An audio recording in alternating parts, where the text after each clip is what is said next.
Hello, this is talk number 17 in a series from the 7th edition of Lehninger's Principles of Biochemistry. In this talk, we'll be discussing lipids. Lipids are the fourth of the series of major molecular groupings following the discussion of proteins, carbohydrates, and nucleic acids. The lipids are the last of this category. And lipids, as we know generally as fat, are components of energy. They provide not only energy in the form of fats and oils, but they also have structural importance in the form of sterols and phospholipids.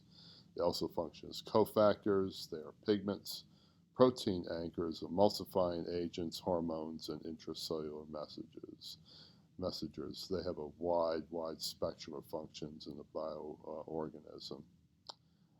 Initially, these are storage lipids. The energy reserves are derivatives of fatty acids. We'll be discussing some nomenclature involving those. And they exist in a low oxidation state. In other words, they come reduced already, and as such, they are good energy molecules from the get-go. The fatty acids, they can be anywhere from 4 to 34 carbons to 36 carbons in length. The saturated forms we term as alkanes, and the unsaturated forms can have one or more double bonds. The C1 is a terminal carboxyl, and we give the fatty acid the term of the carbon number with the punctuation colon and then the number of double bonds. So we refer, for example, to a 14 numbered carbon molecule with no double bonds, or 16 with one double bond, or 18 with no double bonds. The double bonds are usually indicated by a superscript of carbon. So, for example, an 18 length carbon fatty acid with one double bond can be at the number 9 position. The double bond will be between C9 and C10. If you have double bonds, you can also use the term, for example, 20 carbons with 2 double bonds, and those are present at C9 and C12. The systemic name is the IUPAC, the International Union name.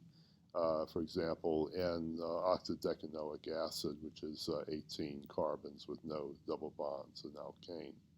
Stearic acid, by contrast, is 18 carbon atoms, but there's one double bond at C9 to C10. Oleic acid has 2 of these double bonds at C9 and C12. The most common double bond sites in a fatty acid are at C9, C12, and C15. And in nature, these are always cis double bonds. The constituent groups are on one side of the alkene linkage. Trans, by contrast, would be on opposite sides. And the trans double bonds are usually obtained in dairy products and cattle ruminants. Polyunsaturated bonds have C3 double bonds. They're usually found in omega-3 fatty acids. They have a double bond at the 3rd carbon from the methyl end of the fatty acid, and these do mitigate against cardiovascular disease. They cannot be synthesized, so they are required in diet and can be found in certain foodstuffs, particularly certain ocean-going fish.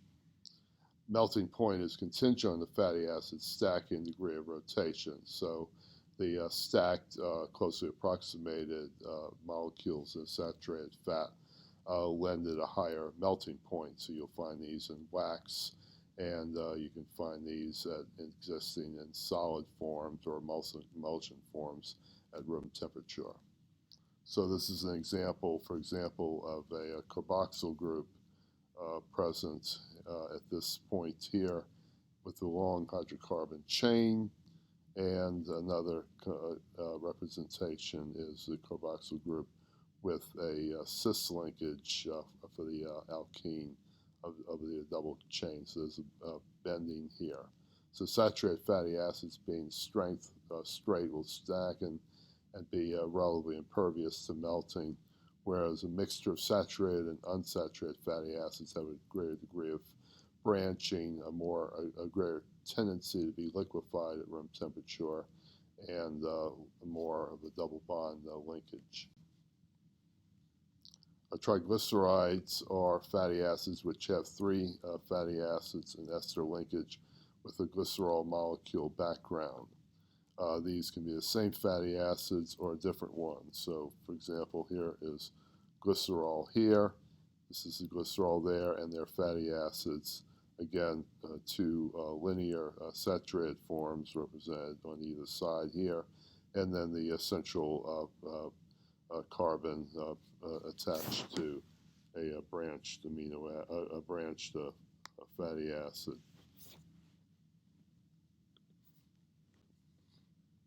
So as an advantage of lipids over carbohydrates as an energy source, the fats are already reduced, so the oxidation of these yields more energy. You do not have to go through a reduction step beforehand. They are hydrophobic, so hydration weight is unnecessary.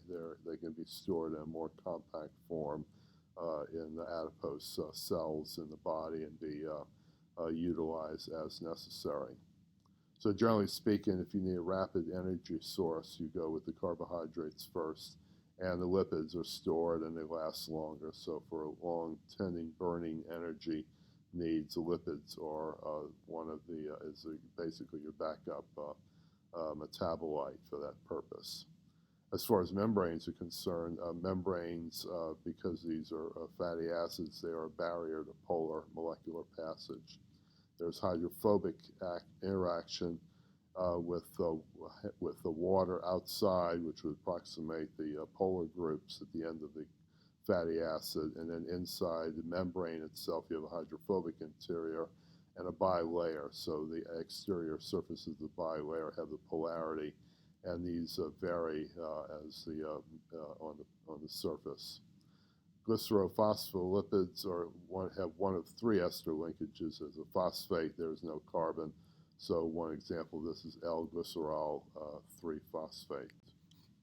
So this is an example of L-glycerol 3-phosphate.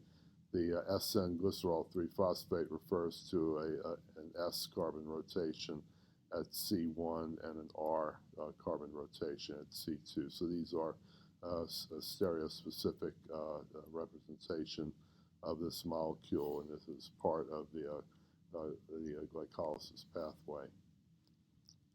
Phosphate esters can have a third moiety which can provide function and definition to the molecule, and the third group provides its nomenclature. So examples of this are phosphatidylcholine, phosphatidylserine, phosphatidylethanolamine. So choline, serine, and ethanolamine are the third group, and these are found as part of membrane constituents. You can also have a constituent group that has a saturated group at C1 and an unsaturated group at C2 attached to the L-phosphoglycerol.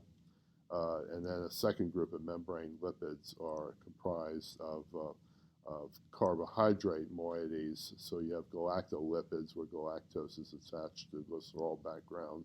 You see this in plants and chloroplast membranes.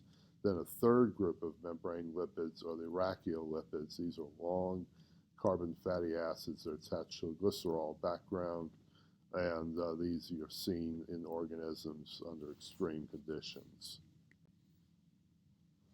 There's a fourth group called sphingolipids, where they do not use glycerol, but instead the background is an amino acid, sphingosine. So this is a fatty acid along here, sphingosine is here, and there is an amide linkage there, and a head group constituent that can vary. So ceramide is simply a proton, and sphingomyelin is phosphatidylcholine, which is this structure here. So this is this is not glycerol, but it is a sphingosine moiety here and fatty acid there. Ceramide is a prototype structure, which was the first structure given with the glycerol. There are three subclasses. These subclasses are sphingomyelin, glycosphingolipids, and gangliosides. The sphingolipids are sites of biological recognition. The carbohydrate moiety forms the blood groups, whether A, B, or AB. Lysosomes are sites of degradation of membrane lipid components. The sugar units are removed, and you create a ceramide after that. Also, there is a group of lipids called sterols. Sterols are lipids with fused carbon rings, a planar rigid structure, and a prototype of this is cholesterol. Cholesterol is the root molecule that gives rise to all of its derivatives. So cholesterol has a polar head group at C3 and a hydrophobic body. So the polar group is here, and the body itself is hydrophobic. You can see there's no polarity involved in this. There is a double bond here, and we talk about the A ring, the B ring, the C ring, and the D ring, and this alkyl side chain that originates from C17. This is the parent molecule, cholesterol, and this is what gives rise to all of its conjoiners. We will see those as the talks develop. Bacteria cannot synthesize sterols. The humans derive fat-soluble vitamins, quinones, and steroid hormones. Also, there's a category of bile acids. These emulsified dietary fats. And then finally, there are lipids as signals, cofactors, and pigments. Membrane lipids and storage lipids are passive components in a cell. The lipids participate in electron transfer, regulatory molecules, light capture, and vision, photosynthesis, and coloration in nature. In nature, coloration with leaves, each of the colors that you get, yellows and reds and greens, have specific colors, and the absence of one of those colors gives rise to other ones as the autumn progresses. Intracellular signals are another function of lipids. Phosphatidylcholine inositol releases intracellular in response to extracellular receptor signals, and the release of phosphatidylcholine inositol forms two products which activate phosphorylation and cell response. You also have locally acting hormones such as prostaglandins involved in pain management, thromboxanes in coagulation, leukotrienes in inflammation, lipoxins. And then finally, the steroid hormones that I addressed earlier are derived from cholesterol. These are generally more polar, and they trigger changes in gene expression and metabolism. Some of these are anabolic hormones. We'll be discussing those.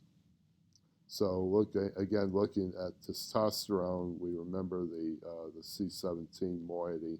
Testosterone has this structure. You can see at the base ring structure is equivalent in all these cases. So this is cortisol here. You can see some differences in the side chain moieties. Prednisone is shown here. There's estradiol there. Aldosterone here, involved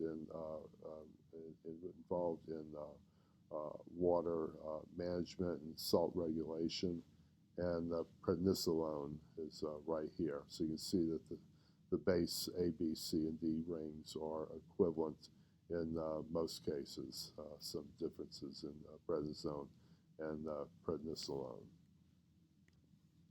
And that will be it for this talk. Thank you very much.